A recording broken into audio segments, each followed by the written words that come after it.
क्या आपने कभी सोचा है कि आत्मा की भी कोई लाइब्रेरी होती है? एक ऐसी जगह जहां हर विचार, शब्द, कर्म और भावना, चाहे वह अतीत की हो, वर्तमान की या भविष्य की संभावनाओं की, सब कुछ दर्ज होता है।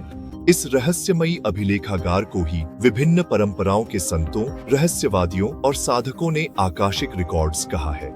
आकाश शब्द संस्कृत से आया है, जिसका अर्थ है सर्वदा या मूलभूत स्थान। प्राचीन ज्ञान के अनुसार और आधुनिक आध्यात्मिक शिक्षकों द्वारा भी प्रतिध्वनित आकाशिक रिकॉर्ड्स एक ब्रह्मांडीय डाटाबेस की तरह है, एक कंपन क्षेत्र जिसमें हर आत्मा की यात्रा का खाका संचित है। इसे आप ब्रह्मांड की अपनी लाइब्रेरी मान सकते हैं, जो समय और स्थान से परे है। हर आत्मा का एक रिकॉर्ड होता है, जीवन की एक अनूठी पुस्तक, जिसमें अनुभव, चुनाव, सीख और यहाँ तक कि वे संभावनाएं भी भरी होती हैं, जो अभी खुलनी बाकी हैं। सदियों से भारत, तिब्बत, मिस्र के रहस्यवादी और बाद में पश्चिमी थियोसोफिस्ट्स ने इन रिकॉर्ड्स तक पहुंचने की बात की है। कुछ लोगों ने इसे जीवन की पुस्तक कहा, दूसरों ने इसे चेतना का एक पवित्र आयाम माना।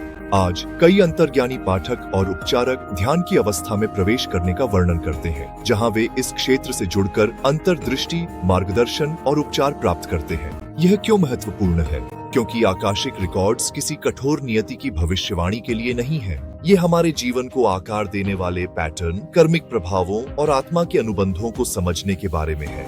इस क्षेत्र में प्रवेश करके लोगों ने रिश्तों, करियर, भावनात्मक संघर्षों और गहरे आध्यात्मिक प्रश्नों में स्पष्टता पाई है। यह ऐसे है जैसे अंधेरे कमरे में अचानक रोशनी जल जाए। आप अचानक देख पाते हैं कि कुछ चक्र क्यों दोहराते हैं और आप उन्हें सचेत रूप से कैसे बदल सकते हैं। रिकॉर्ड्स तक पहुंचने के लिए इरादा, सम्मान और अक्सर प्रार्थना, ध्यान या शिक्षकों द्वारा सिखाई गई विशिष्ट आध्यात्मिक विधियों के माध्यम से एक मार्गदर्शित तरीका आवश्यक होता है। यह भविष्यवाणी करने के बारे में नहीं है, यह आत्मबोध और सशक्तिकरण के बारे में है। तो चाहे आप इसे एक दिव्य अभिलेखागार, स्मृति का एक क्वांटम क्षेत्र या ब्रह्मांड का जीवित मन माने, आकाशिक रिकॉर्ड हमें आमंत्रित करते हैं कि हम गहराई से देखें। सिर्फ यह नहीं कि हम कौन हैं, बल्कि हम कौन थे और हम क्या बनने में सक्षम हैं। आखिरकार जिन उत्तरों की हम तलाश करते हैं, वे कहीं बाहर नहीं हैं। वे हमारे आत्मा के ताने बाने में ही लिखे हुए हैं।